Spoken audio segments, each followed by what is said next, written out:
สลุงงานรางวัลละอ่อนไปทางใดล่ะ โอ้ยังหวัดแล้วด้วยกันโอ้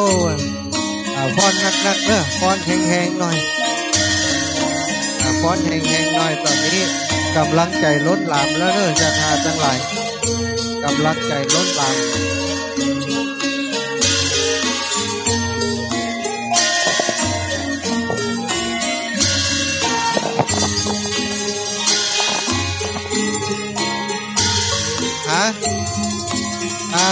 เอาไว้นี่เอาไว้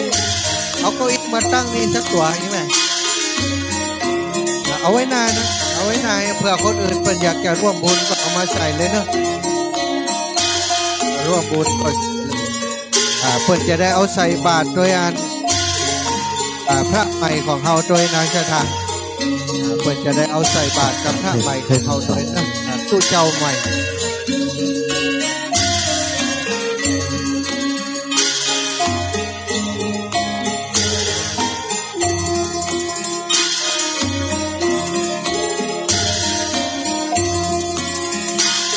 ถ้าบอกใครรับนี่จะฟ้อนงามกว่านี้นะอีแม่จังฟ้อนใครรับจะกินไปรับมาแล้วตื่นละลูกสาวเขามันใครรับบอกไปรับเนี่ยก่อนเป็นลูกนี่นะมาเดียวนี้มาตื่นพ่องมาตื่นหลายก็ฟ้อนไปก่อนเนาะถ้าบอกใครรับฟ้อนงามกว่านี้ก่อนเอาไปฟ้อนที่งานกัดวัดตรงปงเนาะศรัทธาตังลำปางติดใจขนาดเนื้อศรัทธาเนื้อโอ้เป็นว่าจบกันเนาะตั้งหลังจบแหมยังตั้งหน้าจบแหมยังเขางามแท้งามว่ะจะยั่งกินน้ำก็บ่ยั่งนะถ้าบ่ยั่งก็เอาตอนบ่ยั่งได้ล่ะเอาบ่ยั่งก็เอาเลยเอาโอ้ยแม่เจ็บหัวเข่าแม่เอายานผูหัวเข่าเมื่อเปล่าเอาคนเท่ามาฟ้อนมันอย่างอีนะอีแม่บ่ยอมเท่าด้วยกันกี่ว่าอายุ16อีวะแม่ลงกำเดียวได้เจ็บหัวเข่าฮะโอ้บัดนี้ปีนมันจะเป็น61เปิดเพลงแหมกำเนอะเคยไว้กำตะกี้บัดตันน่ะเริ่มใหม่กำเนอะเริ่มใหม่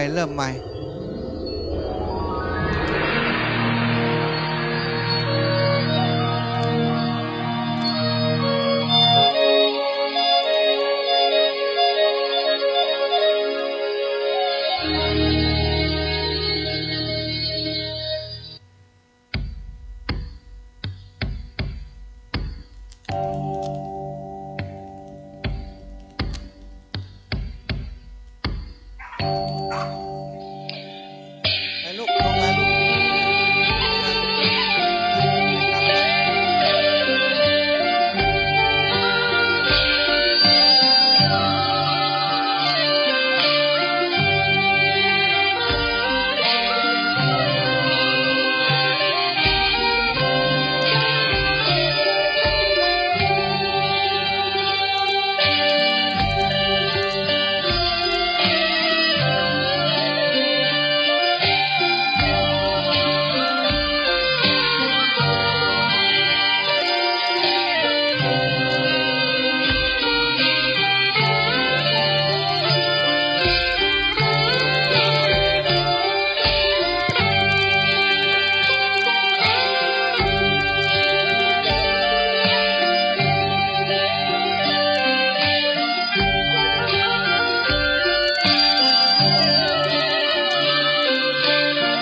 โอ้จบแล้วกะบัใจกะโอ้อันเอาแหมรอบอันมาจบเร็วเดี๋ยวว่ะโอ้อ่ะตอนนี้ต่างพระนาคมาแล้วยังพระนาคที่มาจากอุโมงค์มายังฮะมาแล้วเหรออยู่ตรงไหนเอาข้างบนแล้วเหรออยู่ไหนอยู่บนแล้วกะเดินรอบประทักษิณรอบอันพระอุโบสถ3 รอบแล้วก็ขึ้นมาลูกเนนเอาดอกบัวมาเนอะเอาศรัทธาญาติโยมที่ไผ่มีอัฐบริขารอย่างต่างๆอยู่ตั้งใดกันพ่องแล้วอีพ่ออีแม่มาพ่อแม่ของทุกเจ้าไหนคุณพ่อคุณแม่ถือคุณพ่อคุณแม่ประคองผ้าไตรเนอะพ่อแม่ของผู้ที่จะบวชประคองผ้าไตรนำหน้าแล้วก็เฮือนาคได้ถือดอกบัวเนาะดอกบัวเดินรอบพระรอบอุโบสถ3 รอบคุณพ่อคุณแม่เอาผ้าไตรที่จะให้เปิ้นเนอะเอาผ้าไตรให้อีพ่ออีแม่เปิ้นถือของลูกเนนเอามาลูกเนนเอามาโยมแม่แม่ครูธัญญาเป็นแม่วันนี้มาเป็นคุณแม่ถือกับพ่อลุงอยู่ไหนพ่อลุงของลูกเนนตะวันเนอะทำเวลาหน่อยทำเวลากระเดียวตังครูบาอาจารย์นัดหมายกันว่า3 โมงเพื่อจะประกอบพิธีตังบนอีป่อขึ้นมาเอาผ้าไตรของอัน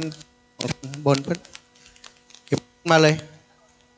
ปล่อยผ้าไตรมาเลยผ้าไตรนำนาเหี่ยแล้วก็ดอกบัวเอาง่ายๆเขาบ่มีจังฟ้อนอย่างละป่อเสื้อขาวมาหาเขาครับของลูกเนนตะวันของไตรของเปลี่ยนแล้วเนาะเอาสังฆาติอันเดี๋ยวเอาใส่พานแม่ครูเอาใส่พานยมแม่ผ้าไตรอยู่ตรงไหนอยู่ไหนให้ก่อนเอาไปเอาซ่อพานมาวางให้แม่หน่อย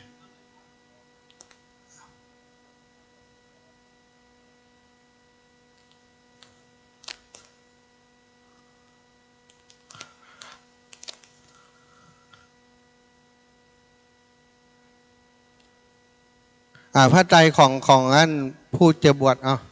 ารอบเนอะ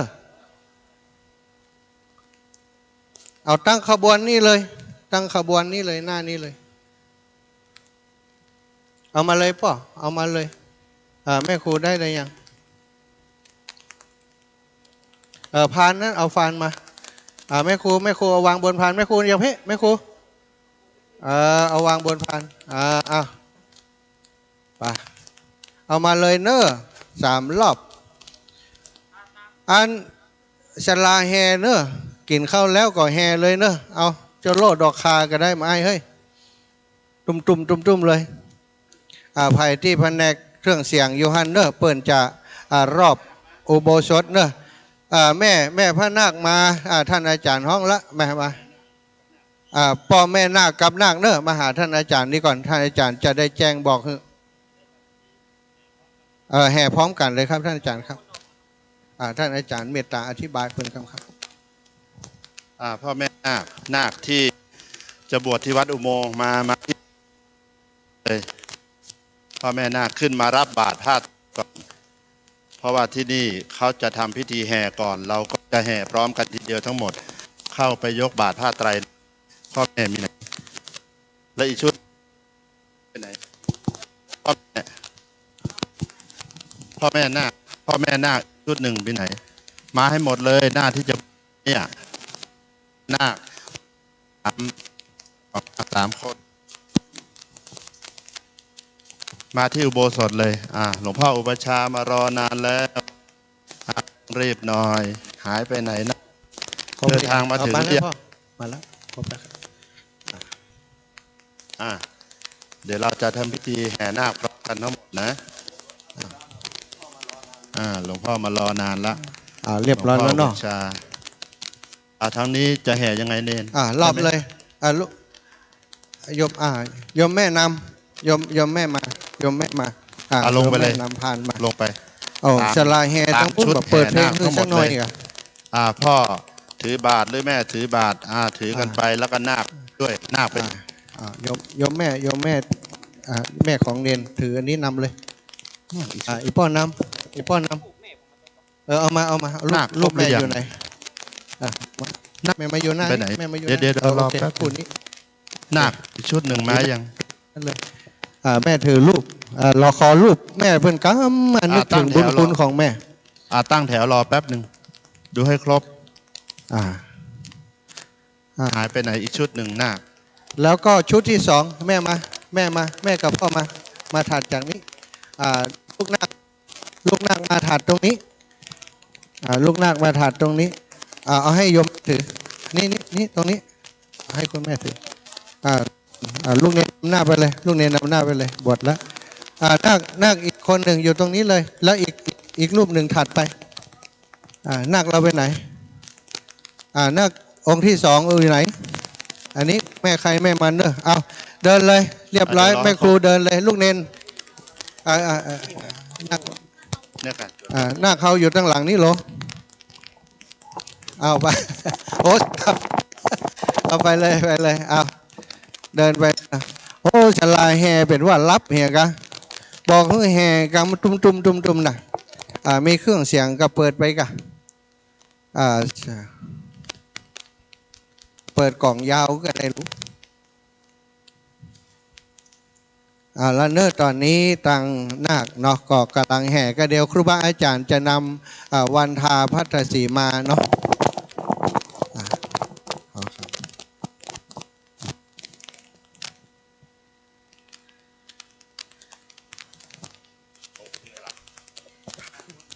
เปลี่ยนมาให้ทาน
เอาไปเนี่ย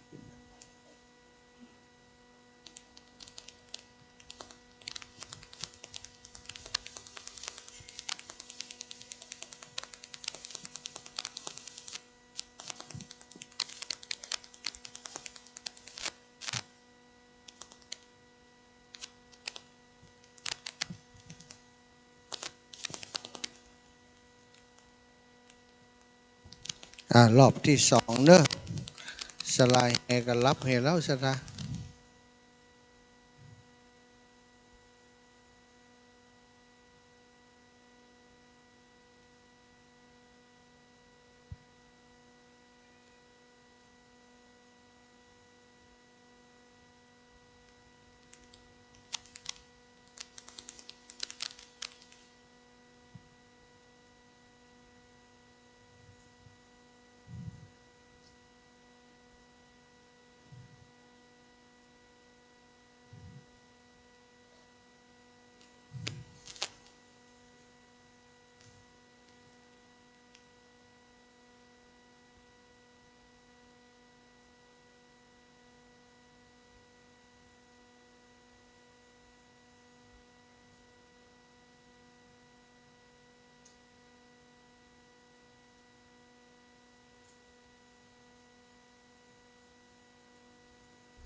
อ้าวพร้อมแล้วเนาะเอานาคมาอยู่ขึ้นมาถ้าพี่ขึ้นมาพี่เน้นขึ้นมาบนพี่ขึ้นมาเน้นขึ้นมาเลยนาคขึ้นมาก่อนยืนอยู่ตรงนี้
สหนึ่งสอง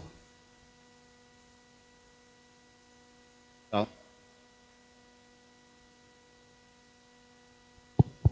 เทสหนึ่งสองสามหนึ่งสองหนึ่งสองสองเทสได้แค่เนี้ยสัญญาอ่ะ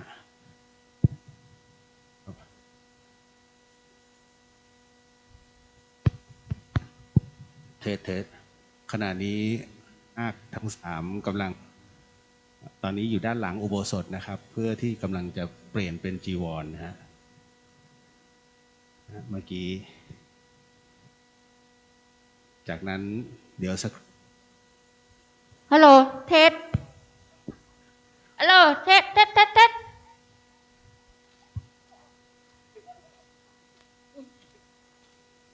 ฮัลโหลเทสค่ะ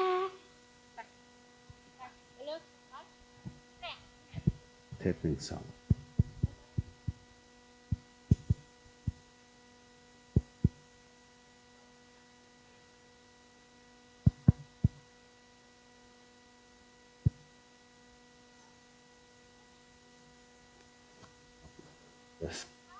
อนนี้นาคทั้งสามนะครับกำลัง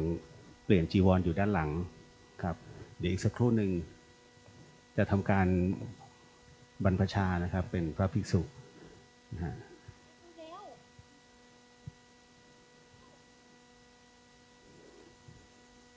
ตอนนี้ยังถือว่าเป็นสามเณรอยู่นะฮะ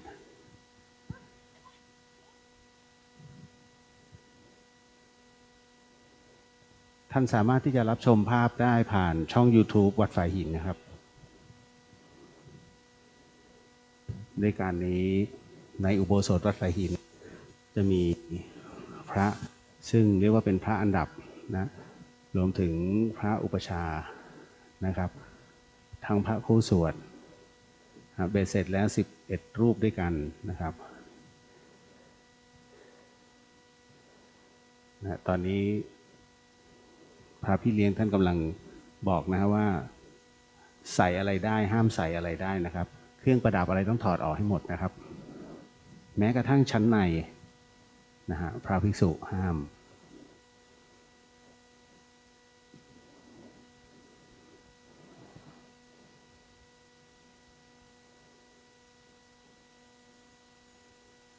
กว่าจะมาเป็นพระภิกษุได้นะครับก็ต้องผ่านอะไรหลายอย่างขั้นตอนต่างๆนะฮะในเรื่องของความพร้อมนะฮะว่าติดขัดอะไรไหมนะไม่ว่าถ้าเป็นหนี้เนี่ยก็ห้ามนะฮะถ้าพ่อแม่ไม่อยากให้บวชก็ห้ามนะรวมไปถึงทุพพลภาพของร่างกายบางอย่างอย่างนี้ฮะท่านก็ห้ามนะฮะเป็นข้อวินัยที่ไม่สามารถจะบวชได้นะเพราะฉะนั้นผู้ที่เข้าบวชเนี่ยต้องทั้งกายแล้วก็ใจต้องพร้อมนะดังนั้นเพื่อความถูกต้องพระธรรมวินัยนะฮะเดี๋ยวสักครู่หนึ่งนะฮะพระพี่เลี้ยงท่านก็จะซักถามนะฮะว่าทุกอย่างพร้อมไหมเป็นโรคประจำตัวนะฮะซึ่งเป็นโรคต้องห้ามไหมนะฮะท่านก็จะตอบทุกอย่างนั้นเป็นบาลีหมดนะครับนะ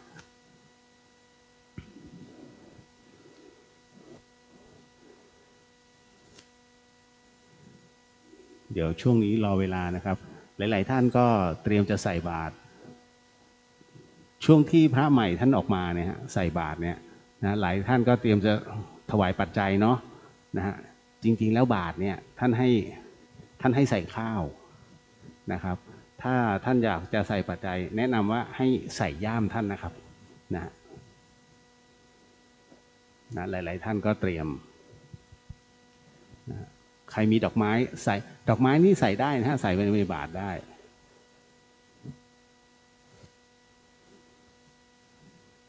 ครับ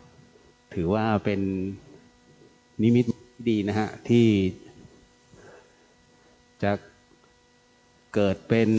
ธรรมทายาทอีก3รูปด้วยกันในร่มผ้ากาสาวพัสนะฮะบนดินแดนวัดฝายหินแห่งนี้นะครับตอนนี้เหล่าภิกษุสงฆ์นะฮะก็ปรับรูปประสาทนะฮะก็เข้าไปเป็นพี่เลี้ยงให้เป็นพระพี่เลี้ยงนะฮะให้กับทั้ง ทั้ง3ท่านนะครับที่เตรียมตัวจะบรรพชาเป็นพระภิกษุนะตอนโดยทั้งสิ้นวันนี้ต้องมีอัฏฐบริขารนะอัฏฐซึ่งแปลว่า8นะก็ต้องมีเครื่อง8อย่างนะครับที่ต้องเตรียมเอาไว้สำหรับการบวชในครั้งนี้ครับมีไม่บ่อยครั้งนะครับที่จะเป็นการบวชหมู่ของวัดฝายหินนะฮะในวันนี้ก็เต็มที่นะฮะครับตอนนี้รูปแรกเสร็จแล้วใช่ไหมฮะนะฮะแต่งตัวนะครับไม่แน่ใจว่ามีญาตินะฮะของนาคทั้ง3ท่านมาด้วยหรือเปล่าเพื่อที่จะเอาเสื้อผ้านะรับเสื้อผ้าไปนะเพราะตอนนี้ท่านคล้องจีวรเป็นที่เรียบร้อยแล้วนะครับเรียบร้อยแล้วครับลำดับต่อไปเดี๋ยวจะเป็นเข้าสู่ช่วงพิธีสงฆ์นะครับ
ภะคะโตอะระหะโตสัมมาสัมพุทธัสสะ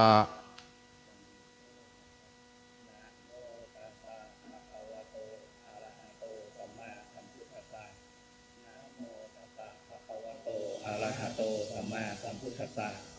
นะโมตัสสะภะคะวะโตอะระหะโตสัมมายะมหังวัฏฐามิตังวะเทหิพุทธังสรณังคัจฉามิธัมมังสรณังคัจฉามิ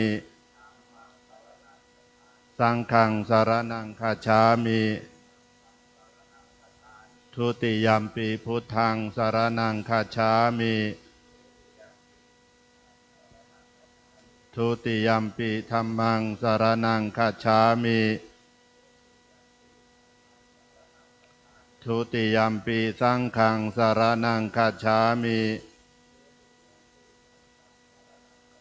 ตติยัมปิพุทธังสรณังคัจฉามิตติยัมปิธัมมังสรณังคัจฉามิตติยัมปิสังฆังสรณังคัจฉามิสัง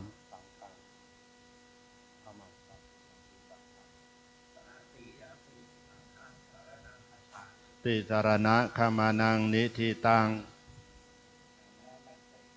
ศีลว่าตามเป็นข้อปานาติปาตาเวระมณีอาทินนาทานาเวระมณีอภรหมจริยาเวระมณี มุสาวาทาเวระมณี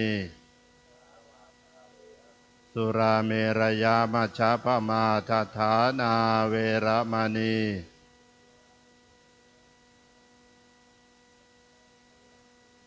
วิกาลโภชนาเวระมณีนัจจาคีตวาทิตาวิสุกทัสสนาเวระมณี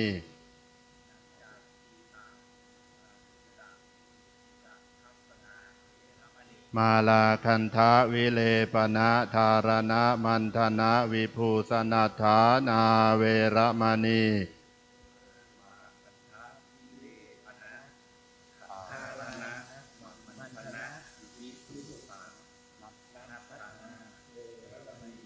อุจจาสยนะมหาสยนาเวระมณีชาตารูปราชาตาปฏิคหนาเวระมณี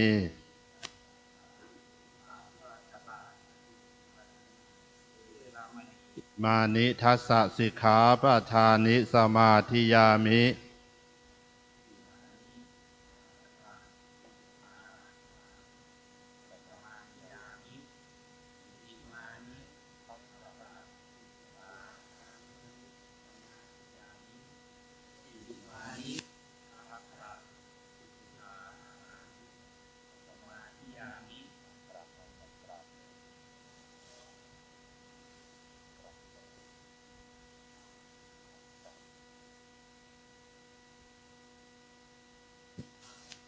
ตอนนี้เราเป็นสามเณรแล้วมีผ้ารับประเคนประจำตัวอยู่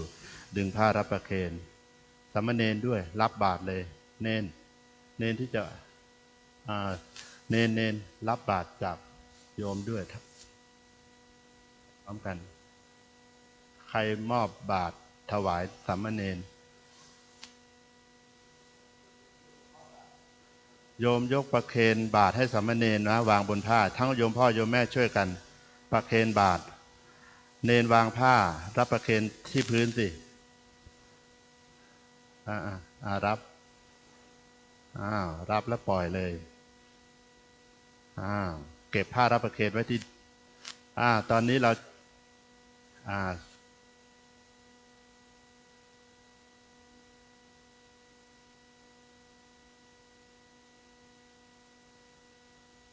ล่างอยู่นอกเขตพัทธสีมาโยมพ่อโยมแม่ญาติโยมทั้งหมดเลยช่างภาพทั้งหมดเลยลงไปอยู่นอกเขตพัทธสีมาก็คือเต็นท์ข้างล่างเลยนะเดี๋ยวจะมีพิธีสังฆกรรมของสงฆ์สวดยัตติจตุถกรรมวาจาเป็นเรื่องของสังฆกรรมสงฆ์ขอเชิญญาติโยมนะลงไปนั่งที่รับรองเก้าอี้เต็นท์ข้างล่างทั้งหมดเลยช่างภาพด้วยสามเณรอุ้มบาตรเข้ามาอุ้มบาตรเดินเข้ามาค่อยๆเดินเข้ามาก่อนถึงอุปชฌาย์แล้วนั่งคุกเข่าเนนอยู่ด้านซ้ายมือของเนนเนนองค์แรกเดินเข้ามาเลยเดินเข้ามานั่งตรงนี้แก่กว่านั่งเรียงกันเลยยังแถวหน้ากระดาษวางบาตรด้านซ้ายมือข้างลำตัวเวลากราบหัวจะได้ไม่ชนบาตรลองดูสิขยับบาตรให้อยู่ซ้ายมือประนมมือขึ้นกราบหลวงพ่อกราบพร้อมกันกราบหนึ่งกราบสองกราบสามเปล่งวาจากล่าวคำขอนิสัยอหังพันเตนิสยังยาจามิ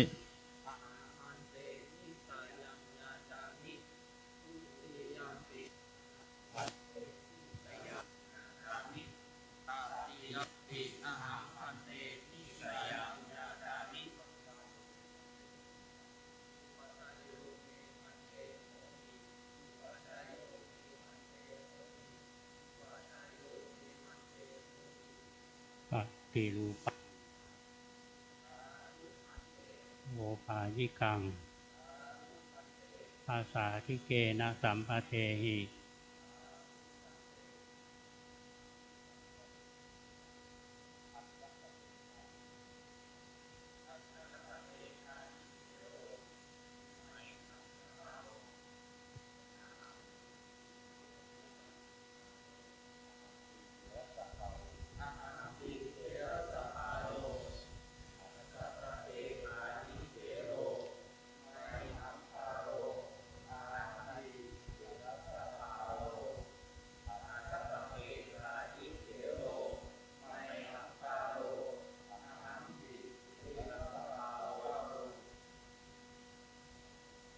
บัดนี้เธอทั้งสี่ได้เข้ามา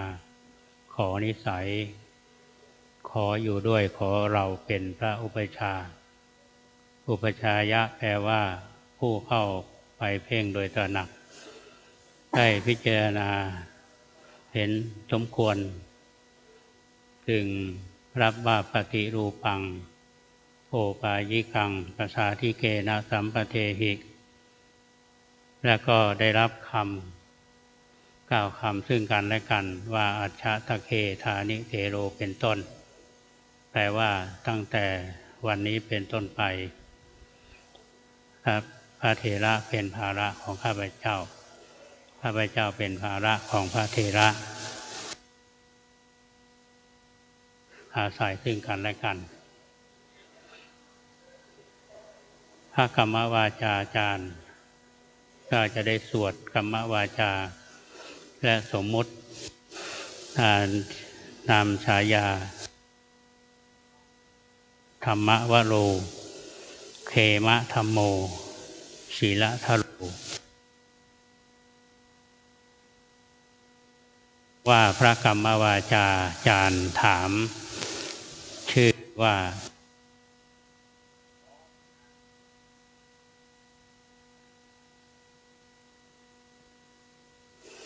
พันเตธรรมวโรนามะอหังพันเตเขมะธัมโมนามะอหังพันวโรนามะอหังพันเตศีลสาโรนามะส่วนชั้นพระอุปชฌาย์มีนามว่าสิรินทโรถ้าหากว่าพระกรรมวาจาจารย์ถามชื่ออุปชฌาย์ว่าโกนามเตอุปชฌายโยอุปชฌายะของเธอชื่ออะไรก็พึงตอบว่าอาหัง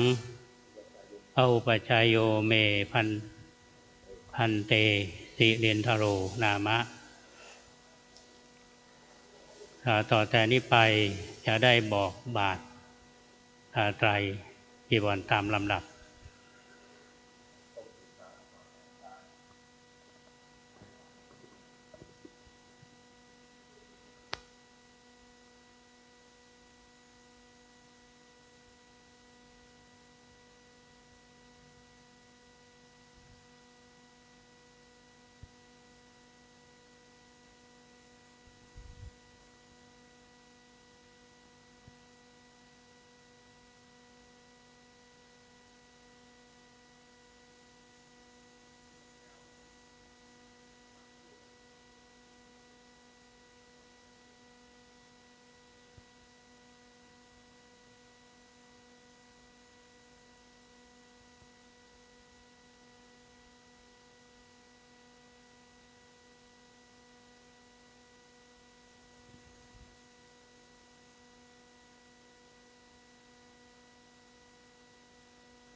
ตอนนี้ในอุ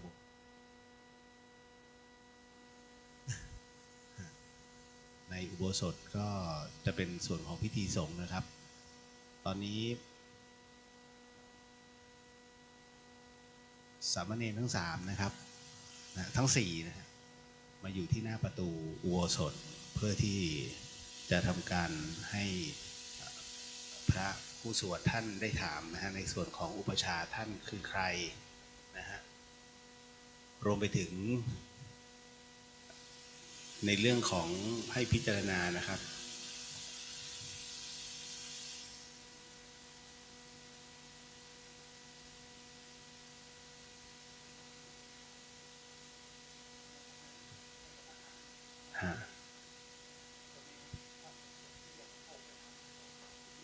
ตอนนี้พระผู้สวดนะฮะท่านก็จะเตรียมเรียกเข้าไปหาคณะสงฆ์นะฮะโดยที่หน้าประตูอุโบสถนั้นท่านจะปูผ้าขาวไว้นะฮะ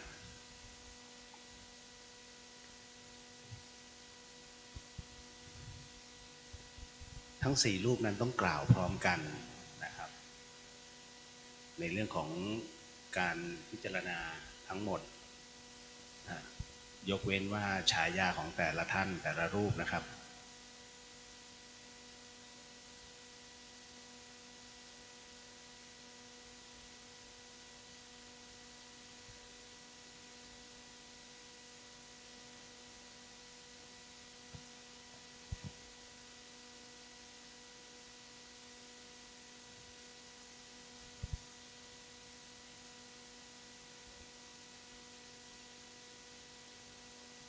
ตอนนี้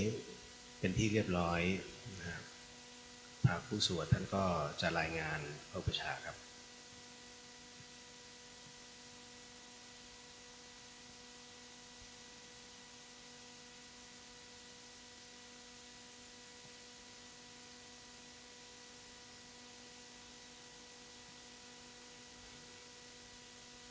หลังจากที่ได้กล่าวขานแล้วท่านเรียก2รูปแรกเข้ามาในอุโบสถนะฮะเป็นคำบอกบาทจีวรนะครับ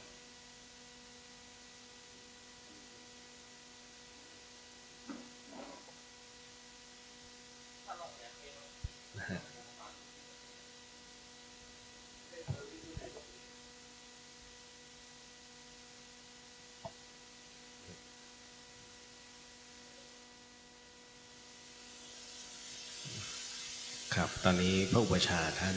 เรียกทั้ง2รูปแรกเข้าไป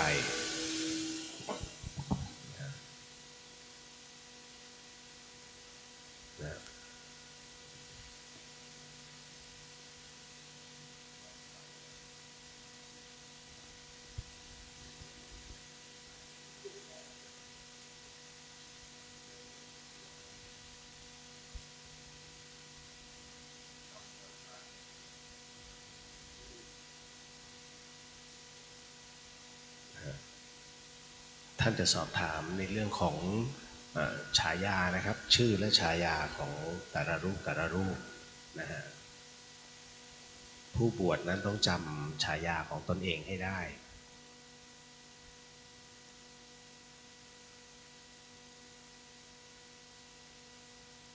ปาทายะหายใจ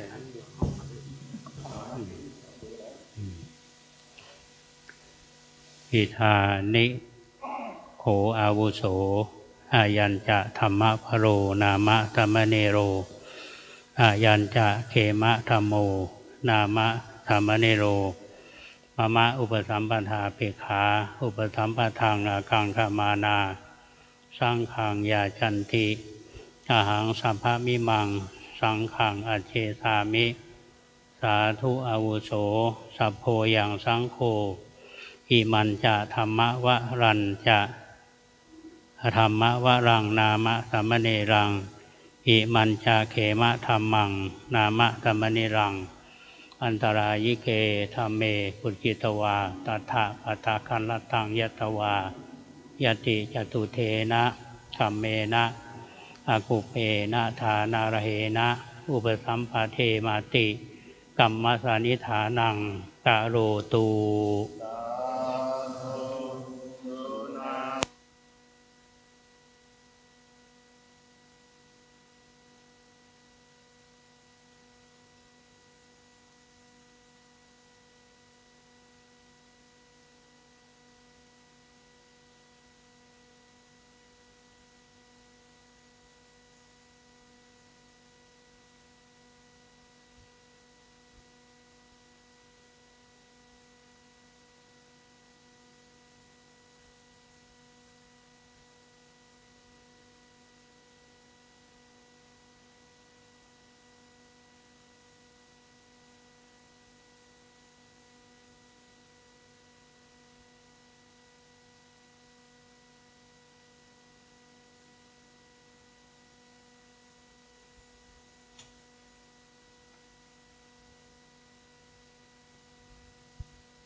ในช่วงลำดับนี้เป็นพิธีสงฆ์อยู่ด้านในนะฮะพระบูชาก็กำลังกล่าวประเดียงสงฆ์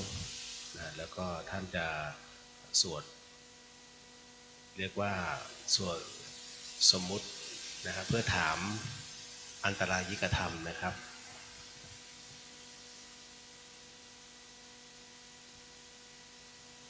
หลังจากนั้นท่านก็จะถามนะครับว่าพร้อมหรือไม่พร้อมมีอะไรบ้างตรงไหนที่ไม่พร้อมและให้บอกชื่อตนนะแล้วก็ชื่อพระอุปชฌาย์รวม2 หนหลังจากนั้นเมื่อกล่าวแล้วในหนหลังนะฮะท่านก็จะให้ท่านสวดกรรมวาจาอุปสมบทไปจนจบและเมื่อจบแล้วท่านก็จะเอาบาตรออกจากตัวนะจากนั้นก็จะกราบอีก3 ครั้งจึงนั่งพับเพียบแล้วก็ประนมมือฝั่งพระอุปชฌาย์บอกอนุสารไปจนจบนะฮะซึ่งตอนนี้อยู่ในขั้นตอนของการที่พระอุปชฌาย์นะบอกอนุสารไปจนจบแล้วฮะอีกสักครู่หนึ่งก็2 รูปแรกก็จะเสร็จในการอุปสมบทนะฮะแล้วเดี๋ยวจะตามด้วยอีก2 รูปหลัง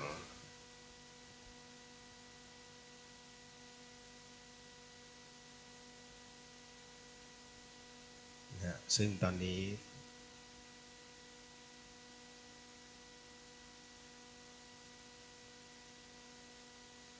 นะพระอุปชฌาย์นะครับพระเดชพระคุณหลวงพ่อวัดป่าแดงนะฮะท่านก็กำลังให้เรียกว่ากล่าวนะอนุสาสน์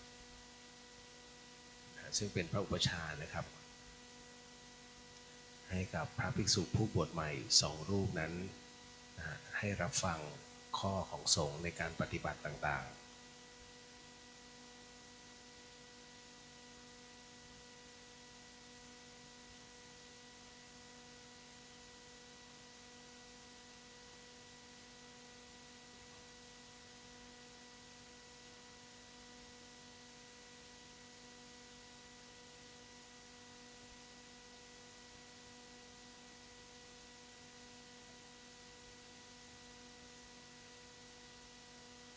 ซึ่งท่านพระครูโคสิตปริยัตยาภรณ์นะฮะ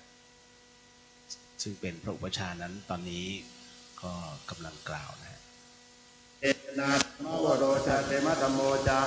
ยัสสมัตตาสุรินทะเรนะโหจาเยนะธรรมติสังกัสสะตัสสมาตุนะหิเอวะเมตังภารยามินั่งทุกคำครับเสร็จในการสวดยตินะครับบูชาพร้อมกันกราบ1ตอนนี้กราบ2พระ2 รูปใหม่กำลังกราบนะยัดติเกิดที่เกิดทุกที่ไปนั่งต่อต่อท้ายแถวนี้กับแถวนี้ไปนั่งต่อตรงๆครับตอนนี้การบวช2 รูปแรกจบลงไปแล้วนะฮะเหลือ2 รูป2 รูปหลังนะครับ2 รูปหลังกำลังเดินเข้ามานะฮะพระอุปชฌาย์เรียกหน้ามาได้พนมมือขึ้นด้วยสุนาตุเมพันเตสังโฆศิลสโรจาศิลสาโรจาอายัสมัตโตสิริจารัสสะวัสสมชาเปขายาติสังกัสสะปะตะกะรังศิลสรัญจาศิลสารัญจานุสาสายัง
อนุญาโตทิมาตา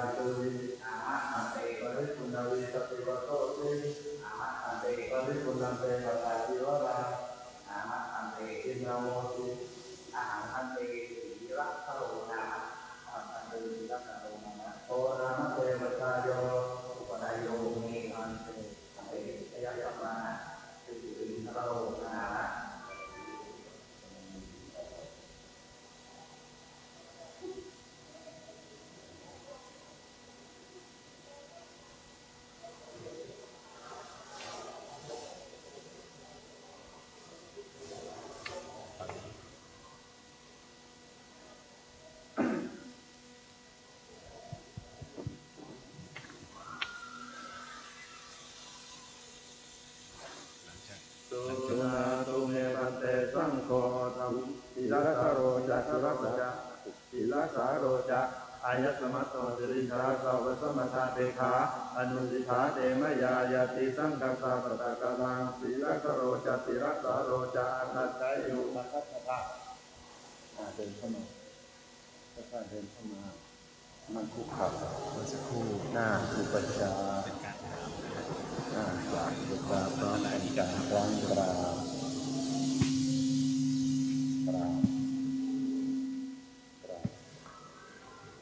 สังฆัมพันเตอุปสัมปทังยาจามิสังฆัมพันเตอุปสัมปทังยาจามิ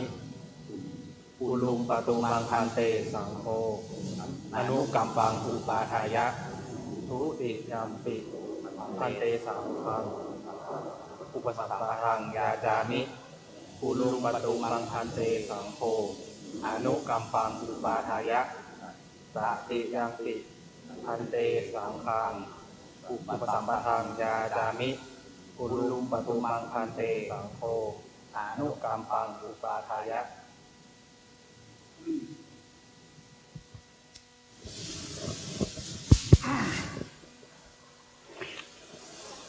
อิทา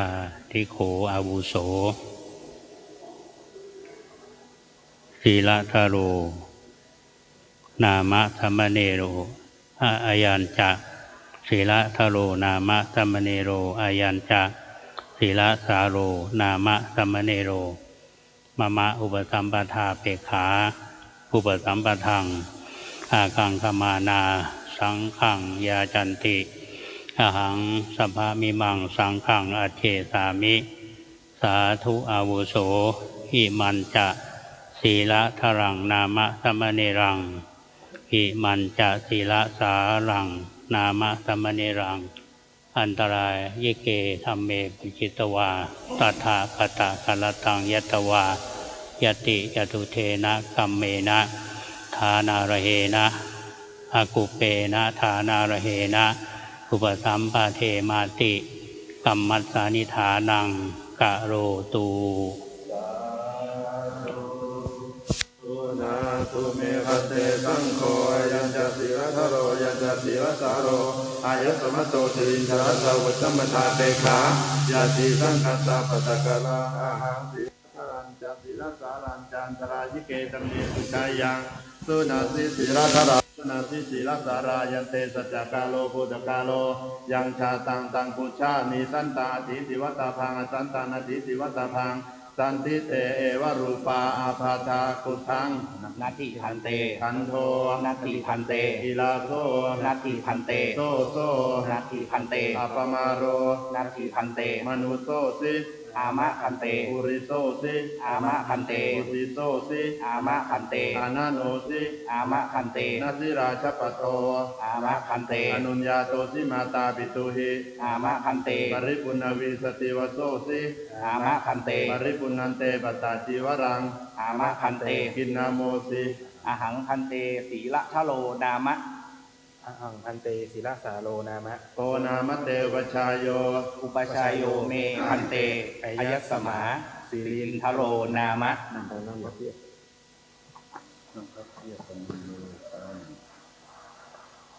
สุนาตุเมพันเตสังโฆยัญจะศีลทโรยัญจะศีลสาโร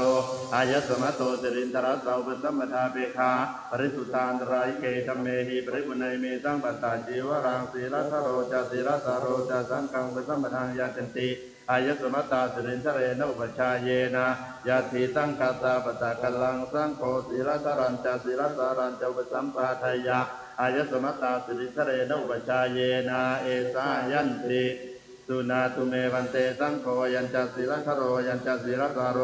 อายสมัตโตสิรินทรัสสะอุปสัมปทาเปขาปริสุทธานตรายเกธัมเมหิปริปุณัยเมสังปัตตาจีวรังศีลทโรจะศีลสาโรจะสังฆังอุปสัมปทังยาจันติอายสมัตตาสิรินทเรนอุปชาเยนะสังโฆศีลทรัญจะศีลสารัญจะอุปสัมปทาเทติอายสมัตตาสิรินทเรนอุปชาเยนะยัสสะยัสสมัตโตกมติศีลทรัสจะศีลสารัสจะอุปสัมปทาอายสมัตตาสิรินทเรนอุปชาเยนะโสตุนาสายัสสนะกมติโสภาสายาทุติยัมปิตมะทังวัฏามิ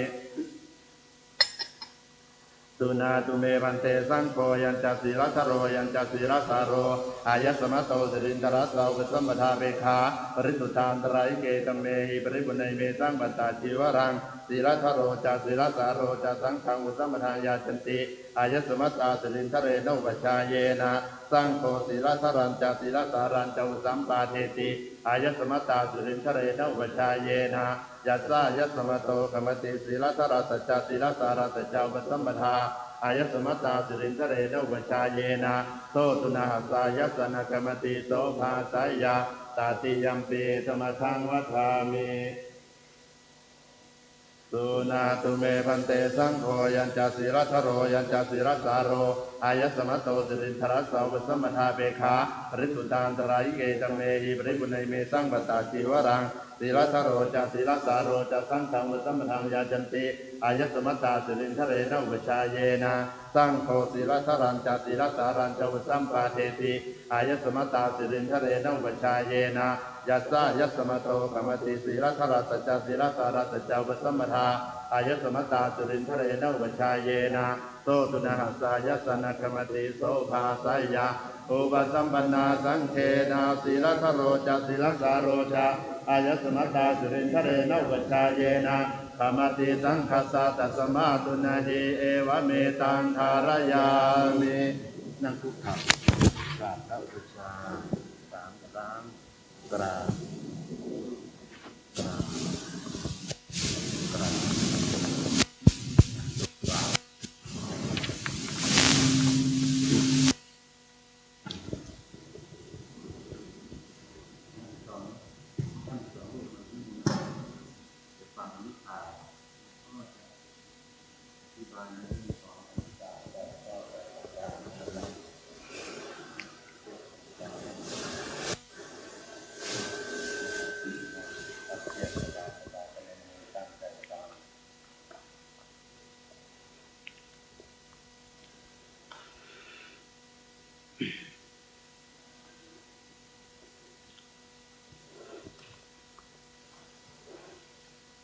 ขณะนี้การ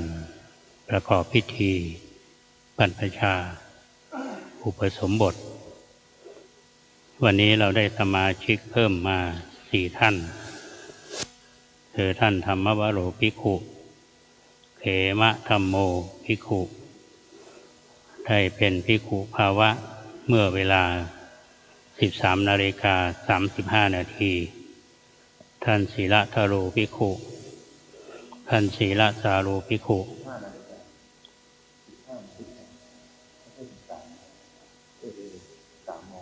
15:35 นาทีกับ15:45 นาทีทั้ง4 ท่านได้สำเร็จเป็นภิกขุภาวะในส่วนยัตติจตุตกรรมครั้งที่3โสภาสายะองค์สมเด็จพระสัมมาสัมพุทธเจ้าท่านได้ประทานอนุญาตแก่ภิกษุใหม่หรือว่านวากาภิกขุให้ได้ทราบถึงอนุศาสตร์8 อย่างนิสัย4อาการนิยกิจ4นิสัย4นั่นก็คือสิ่งที่บรรพชิตต้องปฏิบัติอย่างที่1ก็คือเที่ยวบิณฑบาตถ้าเป็นวัดนุ่งห่มผ้าบางสกุลอยู่โคนไม้เป็นวัดฉันยาดองน้ำมุดเน่าทั้ง4 ประการนี้เป็นหน้าที่ที่พระสงฆ์จะพึงปฏิบัติส่วนอาการนิยกิจ4เป็นสิ่งที่บรรพชิตไม่ควรทำในประการที่1นั่นคือเสพเมถุนหรือว่ามีเพศสัมพันธ์ลักทรัพย์ฆ่าสัตว์อวดอุตริมนุสธรรมที่ไม่มีในตนทั้งหมดนี้เขาเรียกว่าอนุศาสตร์มี8 อย่างในสาระสำคัญดังที่กล่าวแล้วต่อไปจะได้บอกเป็นภาษาบาลีเป็นพระบาลีให้เธอตั้งใจได้ฟัง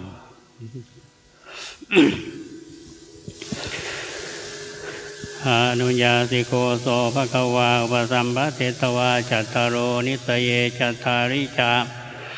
อาการณียะอาจิกิตุงบินเดียโลปโมชนังนิสายะปปชาตถาโวยวะจีวังอุตสาโหการณิโยอติเรกราโภสังฆปตังอุเทสาปตังนิมันตนังสลากาปตังอุโพสติกังปาติปาติกังปังสกุลเจวรังนิสายะปปชาตถาโวยวะจีวังหุสาโหการณิโยโคมังกัปปะอติเรกราโภโคมังกัปปาติกังโกสายังกัมบารังสานังพังคังลูกามูลเสนาสนังนิสายะปปชาตถาโวยาวะจีวังอุตสาโหการณิโย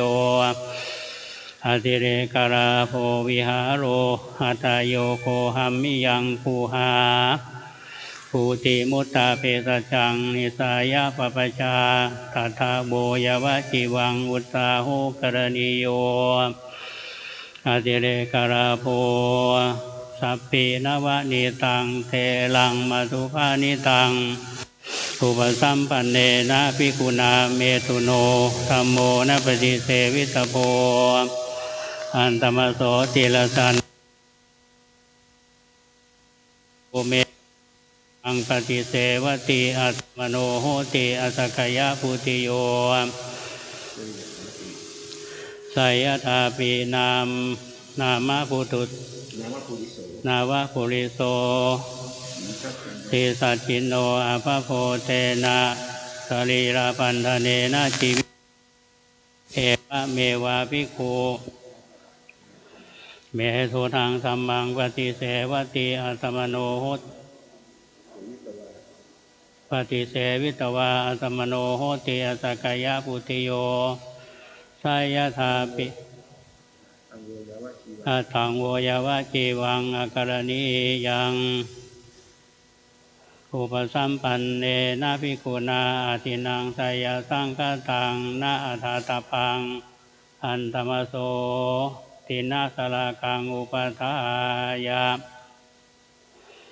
โยภิกขุปาตังวาปาตาระหังวาอาติเลกปาตังวาทินังไสยสังฆตังอาทิยติอัตมโนโหติอสัคคยะพุติโย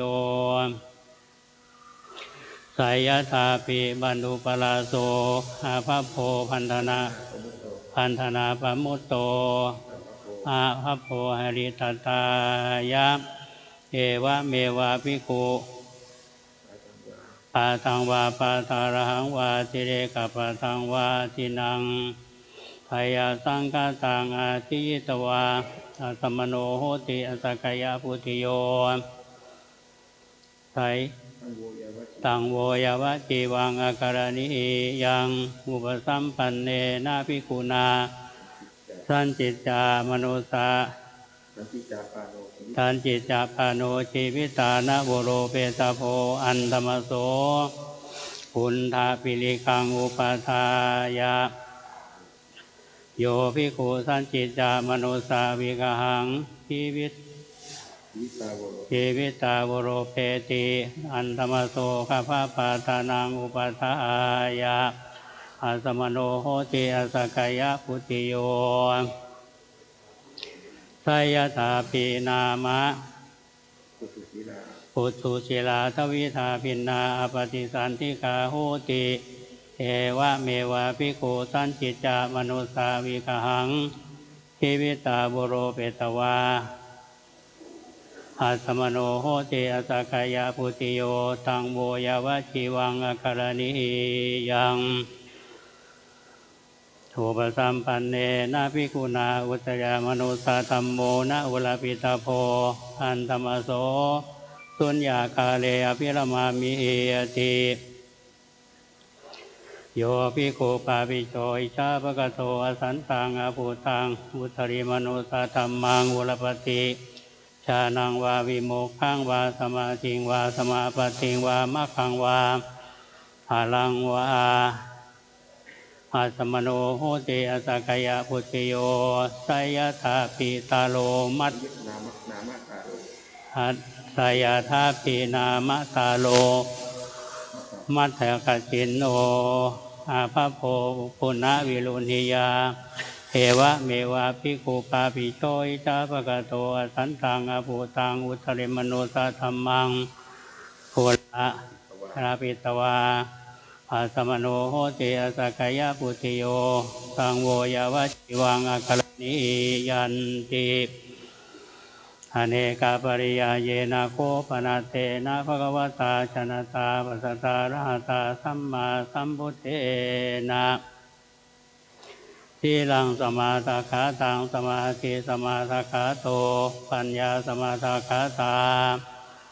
ยาวะเทวาตัสสะมรณิมมรณัสสะปิปัสสะวินัยสะอรยสมุขาตัสสะวัตถุปเจตัสสะอนาคยสะวิราคัสสะนิโรธัสสะนิพพานัสสะสัจจิกิริยายะตถาศีลปริภาวิโตมหาภโลโหติมานิสังโสสมาธิปริภาวิตาปัญญามหาภราโหติมานิสังสาปัญญาปริภาวิตังจิตตังสมาเทวาสเวหิวิมุตติไสยติทางกามาสวาภวาสวาอวิชชาสวาตัสมาติหะโวอิมัสสมิงตระคัตถปเวทิเตธัมมวินิยเยสักกัจจังอาทิศิลาสิกขาสิกิตภาอาทิจิตตาสิกขาสิกิตภาอาทิปัญญาสิกขาสิกิตภาตถาปมาเทนะสัมปเทตพัง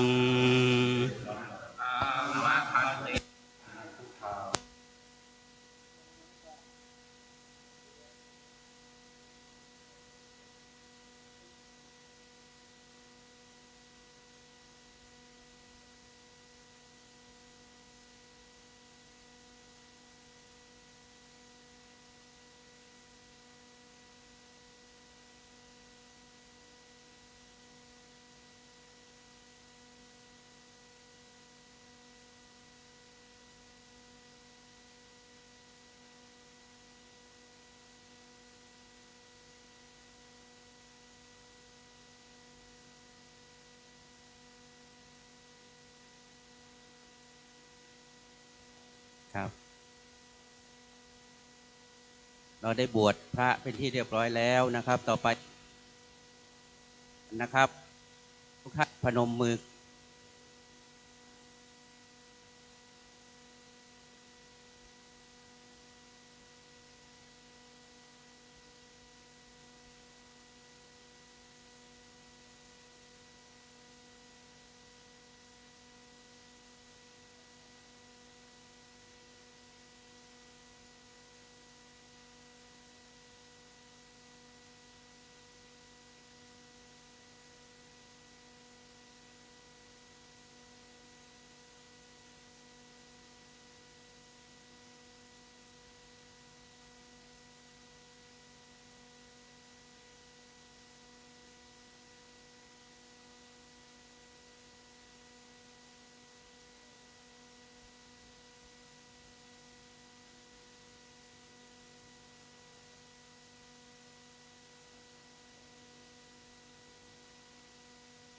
อายะ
พระสงฆ์จำนวน4 รูป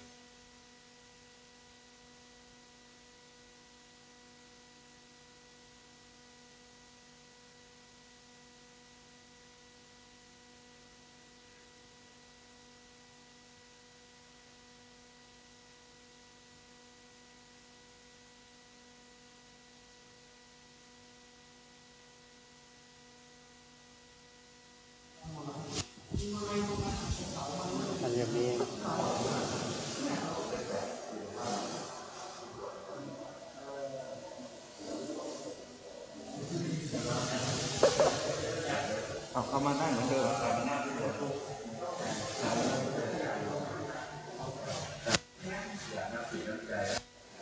หลบตัว1 2 3เราพระสงฆ์จะได้พรนะครับตอนนี้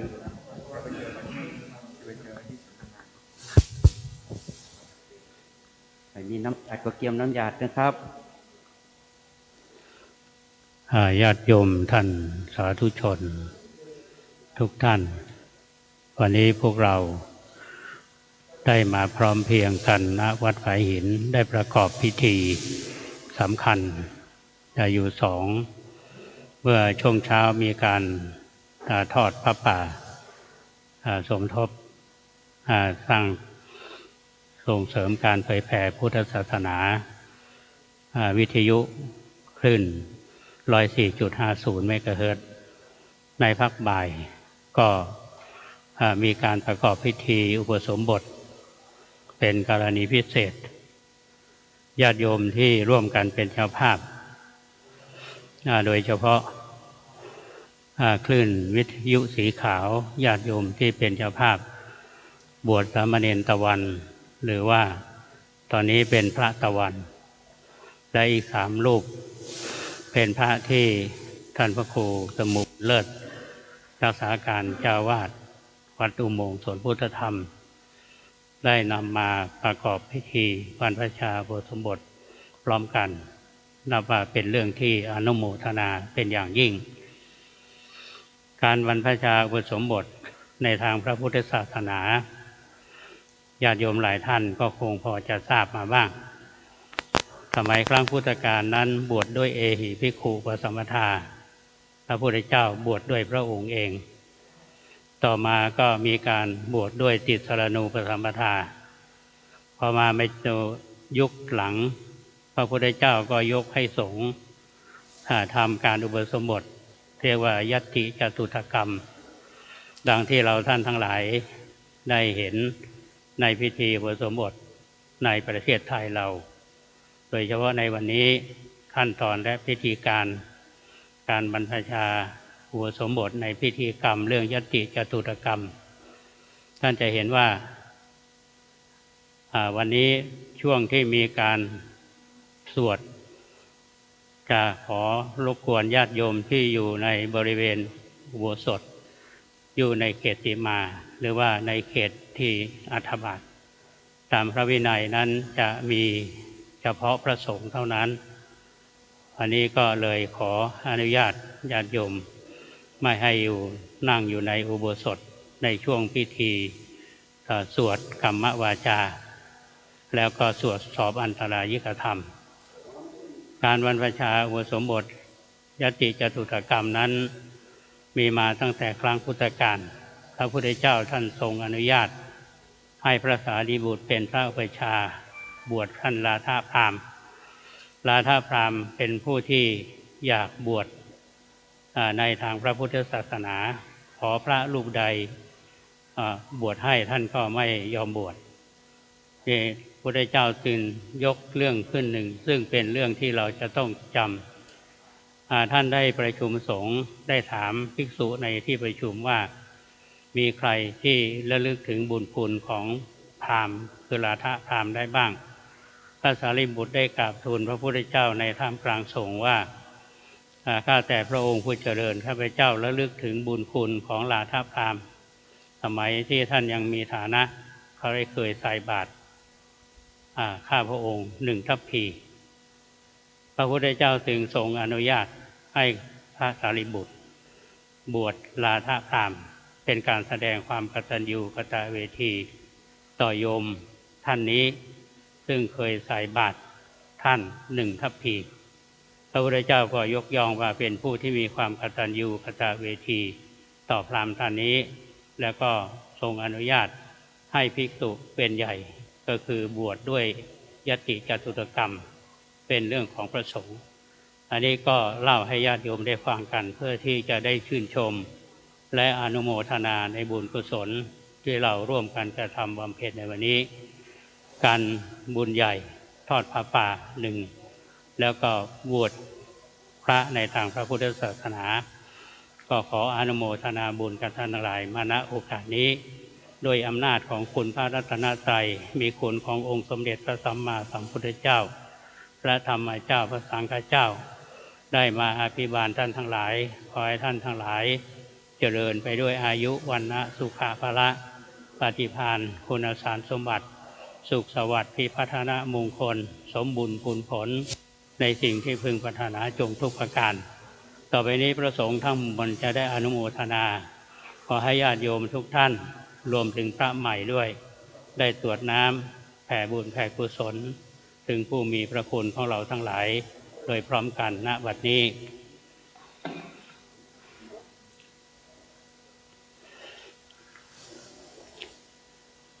ยะถาวาริวหาปุราปาริปุเรนติสาคารังเอวะเมวะอิโตทินังเปตานังอุปกัปปติอิจิตังวัติตังตุมหังคิปเมวะสมิจตุสัพเพปุเรนตุสังฆปาจันโทปนรโสยะถามณิโชติลโสยะถาจันตุสาภโรโควินาศตุมาเตภวัตวันตรายโยสุขีติกายุโกภวะอภิวาทนาสิริสเนจังพุทธาปัจจายโนจัตตารโอธรรมาวัฏฏันติอายุวันโอสุขังภาลังรัตนัตตยานุภาเวนะรัตนัตตยเตจัสสะทุกขโรคพยาเวราสงฆาสันตุจุปัฏฐวาอเนกาอันตรายาภิวินาสันตุสัตโตจยสิทธินังลาภังโสจิปะกยังสุขังพลังสิริอายุจวันโนจะโพธังมวดเพียงจยสวัสตวัสสาจะอายุจะชีวสิทธิภวันตุเตภวตุสัพพมังคารังรักขันตุสัพพเทวตาสัพพพุทธานุภาเวนัสสัทธาโสติภวันตุเตภวตุสัพพมังรักขันตุสัพพเทวตาสัพพภาเวนัสสันทาโสติภวันตุเตภวตุสัพพมังรักขันตุสัพพเทวตาสัพพสังฆานุภาเวนัสสันทาโสติภวันตุเตหมดเลยครับพระมาที่พระกลับพระที่ถอยหลังไปนะเดี๋ยวจะกล่าวผมจะได้ไม่ชนบูชาพระรัตนตรัยพร้อมกัน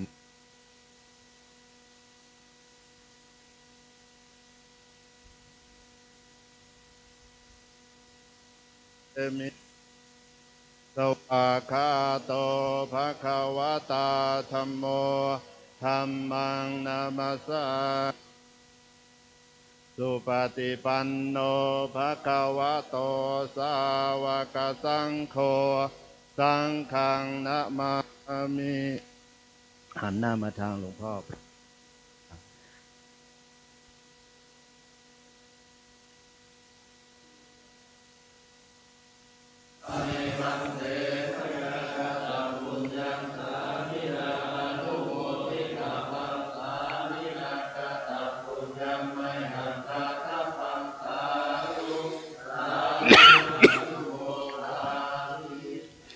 จัตตารโอธรรมาวัฏันติอายุวันโนสุขังพลัง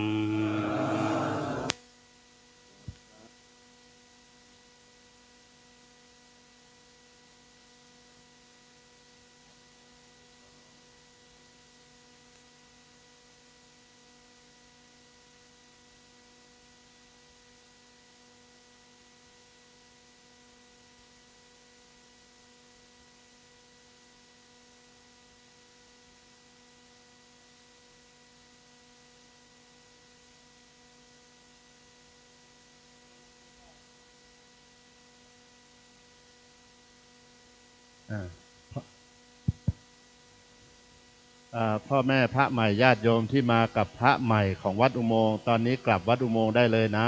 พิธีบรรพชาอุปสมบทที่นี่เสร็จเรียบร้อยละเอารถมีรถมาก็เอารถนำพระใหม่ไปด้วย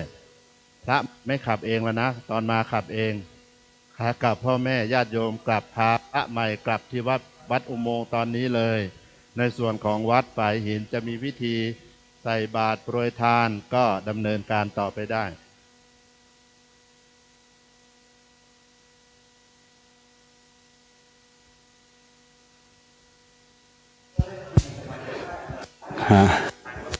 ก็เดี๋ยวเป็นการตอนนี้โปรยทานโยมโปรยทานนะฮะรับทานจากพระใหม่ทั้ง4รูปครับถือว่าเงินก็ถุงปีใหม่นะฮะรับได้รับเลยนะครับ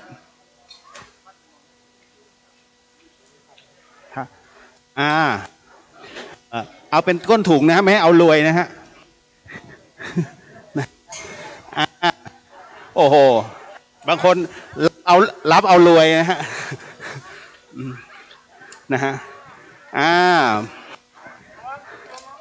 ครับเอาแบงค์พันโปรยครับท่านด้านในเต็นท์ครับโอ้ครับโอ้ทูครับ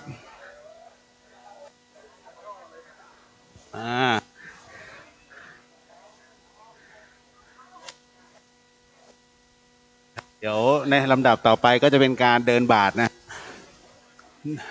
เนื่องจากว่าวัดอุโมงค์นั้นนะฮะจะ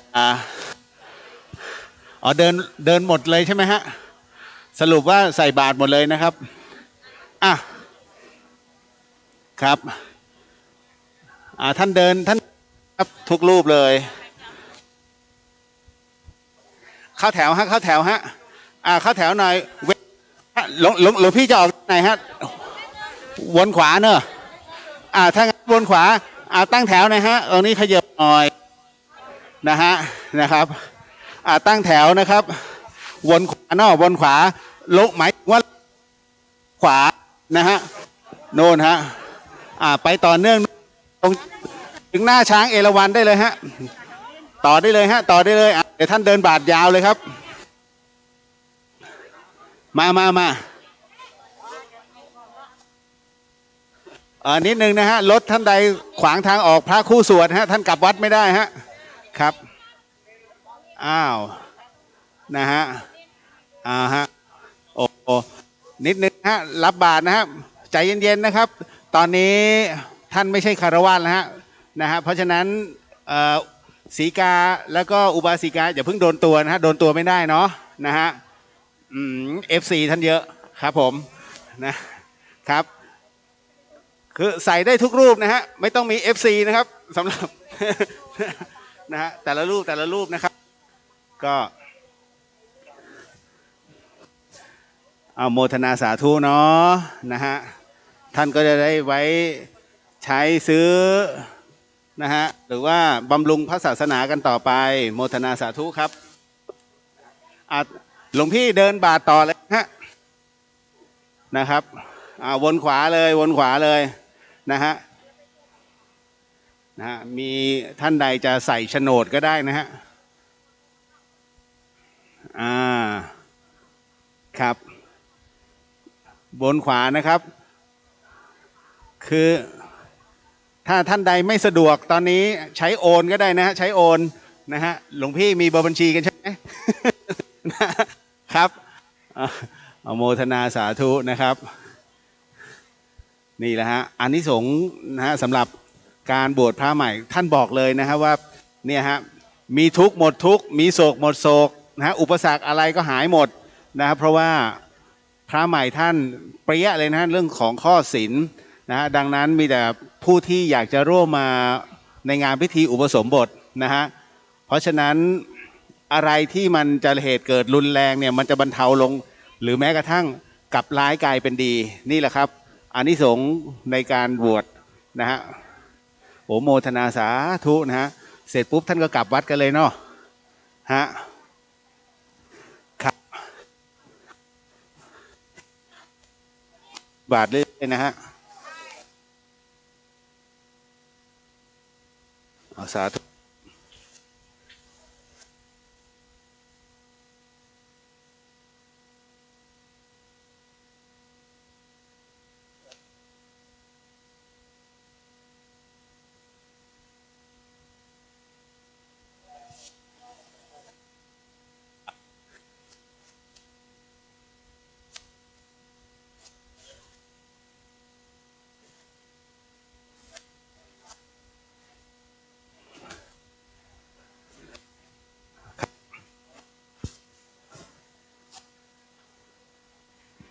เสร็จสิ้นนะครับบทลงไป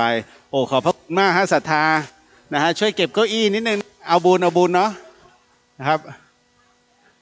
ครับเอาท่านใดที่รถขวางนะฮะพระครูสวดท่านกลับวัดไม่ได้เนาะเคลื่อนนิดนึงเคลื่อนตัวหน่อยนึงเนาะครับก็ขอโมทนาบุญกับทุกท่านที่มาร่วมตั้งแต่พระป่าตั้งแต่เช้าเลยนะฮะครับ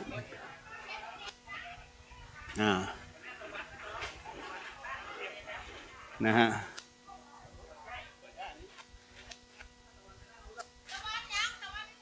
นะครับเอาโมทนาสาธุครับน่าหลวงพี่พระใหม่เนาะครับสาธุครับหลวงพี่ตะวันอยู่ตรงไหนนี่ FC บ้านไฟหินเรียกร้องอยู่ด้านหลังมาแล้วหลวงพี่ตะวันมาแล้ว FC บ้านไฟหินเรียกร้องฮะท่านตะวันตอนนี้ไม่ใช่เนรแล้วเนาะเป็นพระแล้วฮะมาจะถวายจะถ่ายรูปใช่ไหมหลวงพี่ตะวันนิมนต์ฮะโยมนิมนต์ขอถ่ายรูปหน่อยนะฮะนะครับหน้าอุโบสถนะฮะอุโบสถเนาะครับผมเราศรัทธาฝายหินเนาะนะฮะมาฮะครับหลวงพี่ตะวันไปไหนละมานิมนต์หน่อยฮะหน้าอุโบสถเลยนะฮะโหหายเลยฮะหลวงพี่ตะวัน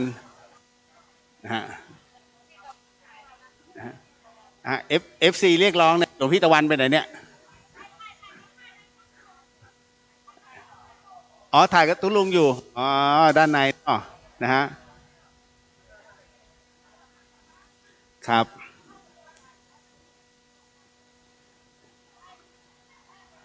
เดี๋ยวรอสักครู่นะฮะ FC หลวงพี่ตะวันโอ้เยอะจริงๆฮะคือ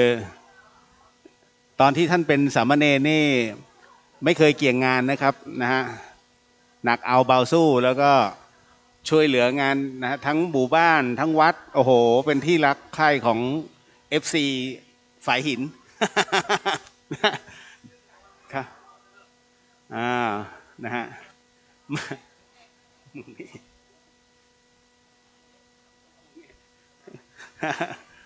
ครับเดี๋ยวรอนิดนึงนะฮะก็โมทนากับหลวงพี่อีก3รูปนะฮะเดี๋ยวท่านก็จะไปจำพรรษาต่อที่วัดอุโมงค์นะครับอุโมงค์พุทธธรรมเนาะนะครับแต่ณตอนนี้นะด้วยบรรยากาศวัดฝายหินเป็นวัดที่สงบนะฮะสงบและเป็นเส้นทางโบราณที่จะเดินสู่วัดพระธาตุดอยสุเทพของชาวเชียงใหม่นะฮะดังนั้นเนี่ยต้องจงใจและเป็นเส้นทางธรรมชาตินะครับนะฮะครับหลวงพี่ตะวันนะฮะถ้าเสร็จแล้วนิดนึงนะฮะเรากัลยาณมิตรจากบ้านฝายหินอยากจะขอนิดนึงฮะถ่ายรูปหมู่นะเพราะตอนนี้น้องเนนซึ่งเป็นสมาชิก FC ของท่านนะฮะก็รออยู่3รูปนะฮะก็รอส่วนแบ่งนะฮะรอส่วนแบ่งอยู่ฮะนะฮะเพราะเห็นบอกว่าเรียกใช้ทุกคืนยกนั่นเอานู่นทำนี่นะเอาละตอนนี้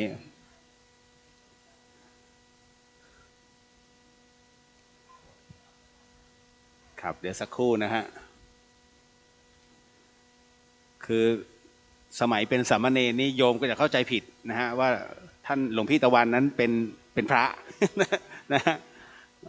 ครับตอนนี้ก็นี่แหละฮะจริงๆแล้วต้องบอกนะฮะว่าก็มีหลายที่นะฮะที่อายุ60แล้วยังเป็นสามเณรก็มีนะฮะ50ก็เป็นสามเณรอยู่ก็มีต้องถามนะครับเพราะที่วัดท่านจะรู้กันว่ารูปนี้เป็นเณรรูปนี้เป็นพระนะฮะแต่ว่าตอนนี้ของวัดฝายหินเนี่ยเสร็จสิ้นสมบูรณ์แล้วนะครับเอามาฮะเอาเนี่ยไม่หลวงตะโกนเรียกเลยฮะเดี๋ยวถ้าจะปิดโบสถ์เผาแล้วมั้งเนี่ยฮะแล้วนะฮะเอาโอ้โหแม่หลวงเชื่อมา FC ต่อมีกรีดมีกรีดนะโอ้โหหลวงพี่ต้องทำน้ำมนต์แล้วมั้ง โอ้โหเนี่ยนี่ตัว FC ตัวจริงนะมาแล้วฮะมานะหมู่ฝายหินเนาะ โอ้โหแหมโอ้โหน้องขนาดน้องเนยยังเกาะติดนะขอก่อนเลยนะฮะไม่ได้เลยขวัญใจฮะ โอ้ขวัญใจสามเณรนี่แหละฮะนะเอาแมสออกจะได้ติดทั่วนั่นแหละถ่ายติดนะฮะไม่ใช่ติดอย่างอื่น นะสุดยอดนะฮะนี่แหละโอ้โหทุกคนเห็นไหมฮะแต่ละรูปวันนี้สุดยอดนะฮะเสร็จแล้วใช่ไหม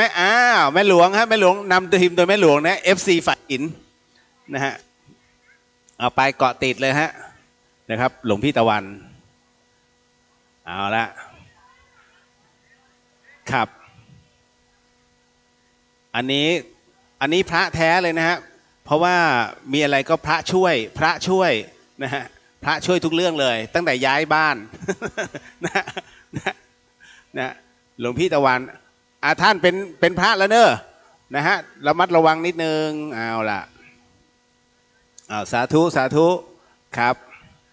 โอ้โห FC นะฮะFC ท่านแต่ละท่านนะฮะ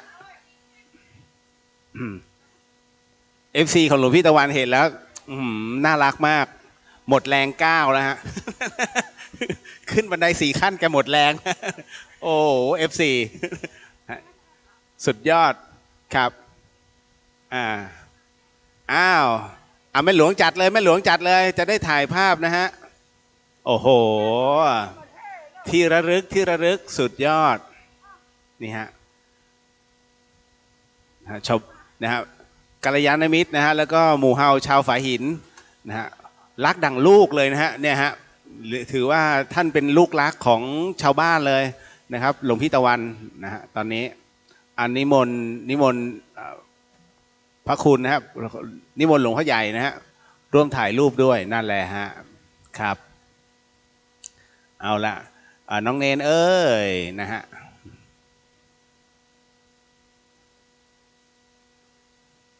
หลวงพี่สมัครครับหลวงพี่สมัครเอาแมสออกไหมครับครับผมว่าใส่แมสเหมือนเดิมมาดีแล้ว ท่านน่ารักครับฮะนั่นแหละฮะสุดยอดโอ้ FC นะฮะครับหลวงพี่ต้องแจกยาดมนะฮะให้ FC ลงไปไม่แน่ใจ3 ขั้นจะเป็นลม นะฮะครับสุดยอดค่อยๆนะฮะโอ้โหอะไรหายากด้วยคุณแม่ค่อยๆลงนะแม่เนอนี่แม่แม่ชีครับมาโอ้ไม่ได้เลยเนี่ยอีกหนึ่งลูกรักของแม่ชีฮะนี่ฮะครับโอ้โหสุดยอดมาเลยฮะโอ้ท่านยืนเป็นบอยแบนด์เลยฮะตอนนี้นะฮะครับโอ้หลวงพี่สมัครท่านให้รับใบสุทธินะครับครับ โอ้โหสุดยอดฮะ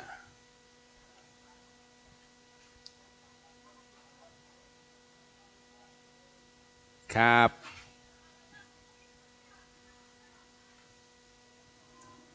เอา1 2 และ 3ครับ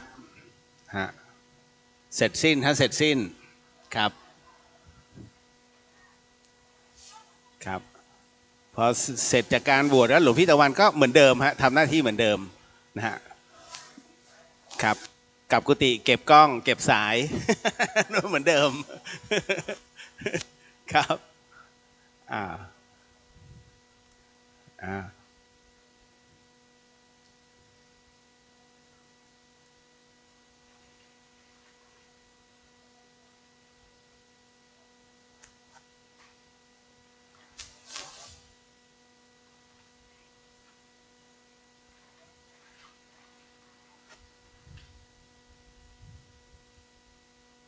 ครับเอาละฮะก็สำหรับการถ่ายทอดสดแล้วก็ทั้งภาพและเสียงในวันนี้ของวัดฝายหินทั้งพระป่านะพิธีฉลองพระป่าสามัคคีนะของรายการธรรมะคลายเครียดนะรวมไปถึงภาคบ่ายนั้นก็เป็นพิธีอุปสมบทนะฮะของการอุปชาพระใหม่อีก4 รูปนะฮะไม่ว่าจะเป็นวัดฝายหินหรือว่าวัดอุโมงค์พุทธธรรมนะฮะก็เสร็จสิ้นลงแล้วครับนะฮะก็ต่อจากนี้ก็ขอคืนเวลาให้กับทางสถานีวิทยุ FM 104.50 เมกะเฮิรตซ์ต่อไปนะฮะ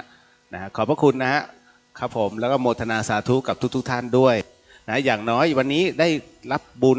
ทำทานและก็อย่าลืมกรวดน้ำนะครับสาธุครับ